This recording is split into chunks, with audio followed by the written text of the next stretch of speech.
এই আম্বানি আম্বানি আসলে কেমন জার্নি এটা?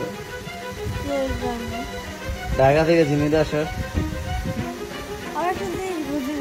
প্রেমিক বয়সে কেমনে ঢাকা থেকে মানে সে মান্ডাতে ঝিনাইদহ কেমনে আসতে ভাই 1 ঘন্টা পর?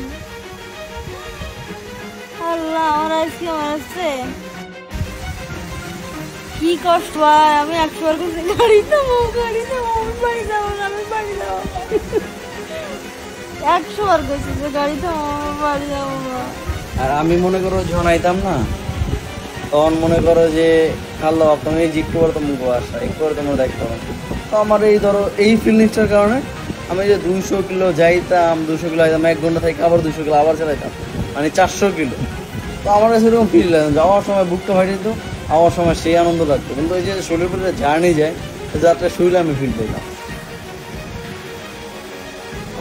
আমার সেই ভালোবাসে জানেন, কারণ বিয়ের আগে আমার সে 10 মিনিট দেখার জন্য 300 কিলো পথ পাড়ি দেয়, 400 কিলো পথ পাড়ি দেয়, প্রায় 400 কিলো 400 প্লাস মানে যাইতে 210 আইতে 210 অত 400 কিলো প্লাস চালায় আসতো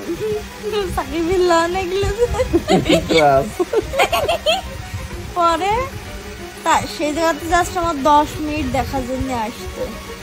এমন কোনো সপ্তাহ নেই, 2-3 মাস মতো রিলেশন করছি, এর মধ্যে মিনিমাম প্রতি সপ্তাহে যদি 2 বার করে আসা হয় তাহলে হিসেব করে দেখেন যে কয় বার আসছে। 2 বার প্রতি সপ্তাহে আসবেই। সে কি জন্য আসে সে নিজে জানে, এটা উচিলা খোঁজে। তোমার শাড়ি শুট নেই, তোমার কোনো ড্রেসের শুট নেই, তোরা শুট করে দিই ভানা দিয়ে দিয়ে চলে আসছে। কিন্তু আজকে রিয়েলাইজ করছি বেচারা খুব কষ্ট করছে আসতে। আর এই কষ্ট যাওয়ার সময় আর একদিন থাকে তুমি আর একদিন বেরোইও। আরে না আর এখন কি আমার কাছে বউ। তবে একটা জিনিস ট্রু, যেটা হচ্ছে আপনি যদি ভালোবাসেন কোনো কষ্ট মনে হয় না। আমার প্রেমিক জীবনটা কাটছে মুন্সি হোটেলে। মুন্সি হোটেলটা পুরাই সেই সকালে আমার সাথে দেখা করে আবার সেইখান থেকে আমরা সকালবেলা সারাদিন বাইরে বাইরে ঘুরতাম, রিক্সা যেদিনকে বাইক না আসছি সেদিন রিক্সায় ঘুরতাম, আর যেদিন বাইক নিয়ে আসছি সেদিন বাইকে ঘুরতাম। সারা বাড়ি বসিয়ে থেকে গল্প করে করে করে করে আবার সে বাসায় চলে আসবে। তো আমার মনে হয় আপনারা যারা রিলেশন করেন কোনো কিছুরে অবহেলা করেন না, সময় দেন, ভালোবাসেন। সে আপনার গার্লফ্রেন্ড না, সে আপনার একজন বেস্ট ফ্রেন্ড ভাবতে হবে। সো একজন ওয়াইফে ভাবতে হবে না, একজন ওয়াইফকে বউ ভাবতে হবে, বন্ধু ভাবতে হবে, সঙ্গী ভাবতে হবে, সব ভাবতে হবে। রিপন মিয়ার ডায়লগ হোক আর যাই হোক, যে মানে ডায়লগটা হচ্ছে এটা ট্রু যে বউরে বউ ভাবা যায় না। ফার্স্টে আমাদের সম্পর্কটা কেমন, আমাদের সম্পর্কটা এমন হচ্ছে যে আমরা হাজব্যান্ড ওয়াইফের আগে আমাদের মেন সম্পর্ক হচ্ছে বেস্ট ফ্রেন্ড। আমার অনেক ভালো বন্ধু, যেটা আমি বলবো যে কি জানি মানে আমার প্রত্যেকটা জিনিস আমি এত সুন্দর করে ওরে গুছাই বলতে পারি, বা ও প্রত্যেকটা জিনিস আমার এত সুন্দরভাবে গুছাই বলতে পারে। আমাদের এই 1 মাসে একবার কথা কাটাকাটি হয়েছে কি সন্দেহ? একবারও হয় নাই, একবারও কথা কাটাকাটি হয় নাই। ও যদি রাগ করে তাহলে আমি টোটালি চুপ হয়ে যাই। ও রাগ করে না নর্মালি, খুবই কম।